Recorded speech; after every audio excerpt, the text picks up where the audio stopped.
मनमोहन सिंह परलोकरे 7 दिनिया राष्ट्रीय शोक घोषणा अर्धनमित रहिबो जातीय पताका। पूर्वतन प्रधानमंत्री डॉक्टर मनमोहन सिंह वियोग में 7 दिनिया राष्ट्रीय शोक घोषणा करछंती केंद्र सरकार। एही अवधि में जातीय पताका अर्धनमित होई रहिबो। सेहिपरि आज दिन 11टारे केंद्रीय कैबिनेट बैठक होइथिला। पूर्वतन केंद्रमंत्री मनमोहन सिंह शेषकृत्य राष्ट्रीय मर्यादार सह कराजिबो बोली केंद्र सरकार घोषणा करथिले। जनवरी 26 रु कांग्रेस आरंभ करिबो संविधान बचाओ पदयात्रा। वर्षे पर्यंत चलिबो कार्यक्रम। कांग्रेस करिबो संविधान बचाओ यात्रा। जनवरी 26 रु संविधान बचाओ पदयात्रा करिबो कांग्रेस। सीडब्ल्यूसी बैठक पर कांग्रेस नेता जयराम रमेश एने सूचना दैछंती। से कहते भारत जोड़ यात्रा दल पर संजीवनी पलटिथिला।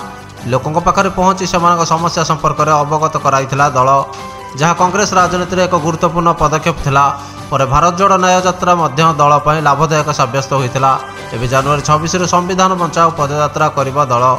गाँव बाहर कांग्रेस रैली। सांसद राहुल गांधी, प्रियंका गांधी समेत कांग्रेस सबु बड़ बड़ नेता यह पदयात्रा सामिल हेबे बोली कांग्रेस पक्षरु कहुଯାଇଛି। लोकसभा निर्वाचन को नहीं केंद्रीय निर्वाचन आयोग तथ्य पुरुषों तुलन में भोट देउछंती अधिक महिला।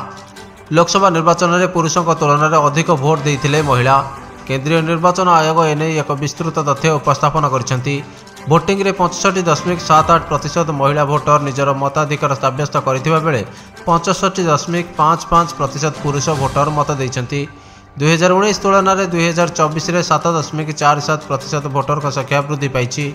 2024 मसीह 64.64 कोटी भोटर भोट देइथिबा बेले 2019 रे 61.4 कोटी लोक भोट देइथिले।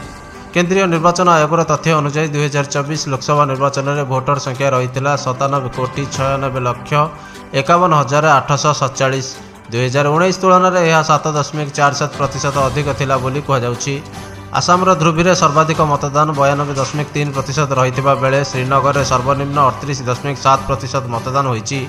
साधारण निर्वाचन इतिहास में यह द्वितीय थर जितेबाला महिला भोटर संख्या पुरुष भोटर अपेक्षा अधिक थिला बोली सूचना दैछंती केंद्रीय निर्वाचन कमिशन।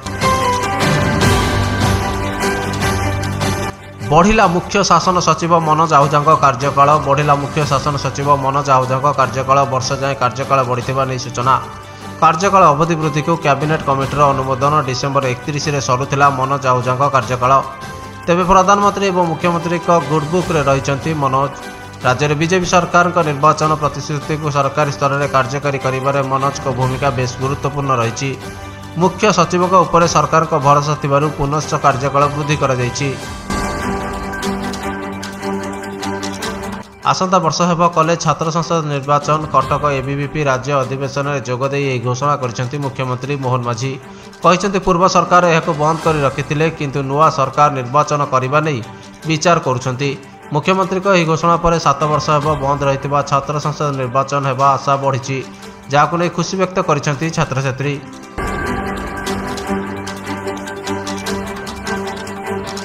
पश्चिमा झड़ प्रभाव में पुणी हेब वर्षा। आसंता 28 और 29 तारिख में किसी जिले में वर्षा संभावना। राज्य चाषीकूल हताश। दिने अंतरे 2 थर अदिनिया लगाण वर्षा रे उजुड़ी जाइछि पूरा फसल। एने चाषी पानी जमी रे उजड़ा फसल को साउंटुथिबा बेले पुणी एक वर्षार आकलन करिछि आंचलिक पाणीपाग विभाग। सूचना मुताबक आसंता 28 और 29 तारिख में राज्य के किसी जिले में हालुकारू मध्यम धरणर वर्षा होइपारे। पश्चिमा झड़ प्रभाव में एभली वर्षार आकलन करा जाइछि। 28 और 29 तारिख में उत्तर पश्चिम ओडिशा रे वर्षा संभावना रही। वर्षार पूर्व फसल नष्ट चाषी समस्या बढ़ाई देथिबा बेले आउ एक वर्षा आशंका चिंता बढ़ाई देछि। ठंडारे थरुची सारा राज्य। कुहुड़ी जोगु यातायात प्रभावित। वर्षा पर एबे घन कुहुड़ीर राजुती। दृश्यमान हेउनाई 5 मीटर पर्यंत रास्ता। सुंदरगढ़ जिलार खणी अंचल कोईडारे घन कुहुड़ी जोगु यातायात प्रभावित होइछि। गोटे पर गोटे असह्य ठंडा, अन्यपटे घन कुहुड़ी जेउथिपाई व्याहत होइछि साधारण जनजीवन। सकाळ 9टा न बाजिले घरू बाहरी हेउनाई। दुर्घटनार भय जोगु रास्तार जो गाड़ी सब चलाचल करुछंती सब लाइट और इंडिकेटर दे जाउछंती।